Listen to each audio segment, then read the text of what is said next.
আসসালামু আলাইকুম প্রিয় এইচএসসি শিক্ষার্থী ভাই বোনেরা। আজকে যে আইসিটি একটি আতঙ্কের নাম, সেখান থেকে একটি অঙ্কের সমাধান করে দেখাবো। একটু প্রশ্ন দেখাই। ঢাকা বোর্ডে 2025 আসছিল। আচ্ছা, এর মান দেওয়া আছে 52, এখানে 10 দশমিকে। বির মান হচ্ছে 103, এটা আছে 8 অক্টালে। সি এর মান হচ্ছে এ 25.6, সি দেওয়া আছে আবার। তাহলে এটা হচ্ছে হেক্সাডেসিমেল আছে, তাই না? তো তাই যদি থাকে, ক নম্বর বলছে এএসসি ডাবল আই পূর্ণরূপ কি? এটা মুখস্থ করতে হবে। এটা কি? এটা মুখস্থ করে নিতে হবে। এএসসি ডাবল আই হচ্ছে এতে আমেরিকান, এস তে স্ট্যান্ডার্ড, সি তে code for IT information and interchange. হলো বহুল প্রচলিত 7 বা 8 ডিজিটের একটি আলফা নিউমেরিক কোড। হয়ে গেল, শেষ। খ নাম্বার বলছে 6 যোগ 5 যোগ 3 সমান 11, 10 ব্যাখ্যা করো। তাহলে এই সংখ্যাটাকে আমরা দশমিক যোগ করবো, আগে যোগ করে 14 হবে। এই 14 দশমিক থেকে বাইনারি করলে উত্তরটা হয়ে যাবে। তাহলে আমরা খ নম্বর সমাধান, খ নম্বর।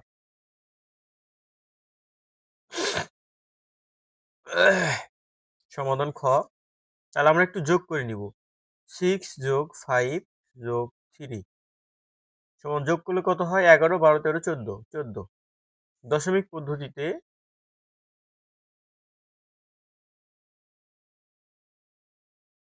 পদ্ধতিতে করে পাই, বা পদ্ধতিতে হলো একই কথা। তাহলে 14,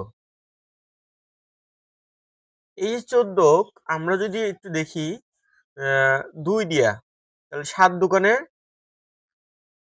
14, 7, হ্যাঁ, 7 দুগুণে 14, তাহলে ক্যারি থাকে, মিলে গেছে। 7 দুগুণে 14 মিলছে, তাহলে 0, কোনো ক্যারি থাকে না।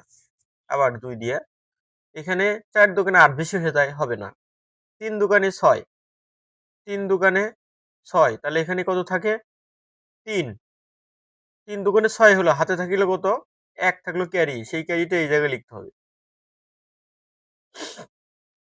আবার যদি 2 দিয়ে দেওয়া যায়, তাহলে এখানে যদি 2 দিয়ে দেওয়া যায়, কত দেওয়া যায়?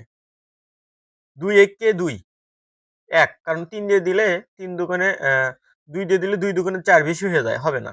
তাহলে 2 1 2, হাতে 1 থাকে, সেটা এখানে ক্যারি থাকে। আবার যদি দেওয়া যায়, দেখি 1 দিয়ে তো যাবেই না, 2 দিয়ে দিতে হবে। তাহলে আমরা এখন দেখি 2 1 2, একই কথা, আবার হাতে 1 ক্যারি থাকে, এখানে 0 থাকে। 2 দিয়ে 0 গুণ করলে 2 1 2, তাও 1 থাকে, সেটা একটা ক্যারি।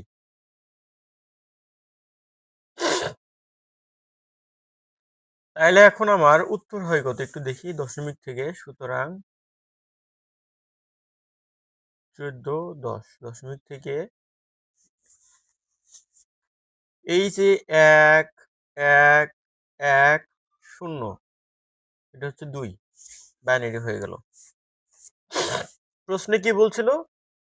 6 যোগ 5 যোগ 3 সমান 1110 ব্যাখ্যা করো। তাহলে আমরা কিন্তু এই তিনটা যোগ করে 14 পাইছি। 14 দশমিক থেকে বাইনারি করলাম, 1110 সমান 2 দশমিক হয়ে গেছে। এই উত্তর হয়ে গেল। এই সমাধানটা হয়ে গেল, মানে আমরা 2 নম্বর পেয়ে গেলাম। নেক্সট ক্লাসে আমরা হচ্ছে খ নাম্বার, গ নাম্বার নিয়ে আলোচনা করব। সাথেই থাকার জন্য অনুরোধ রইল, এবং বেশি বেশি লাইক কমেন্ট করার জন্য অনুরোধ রইল। আসসালামু আলাইকুম।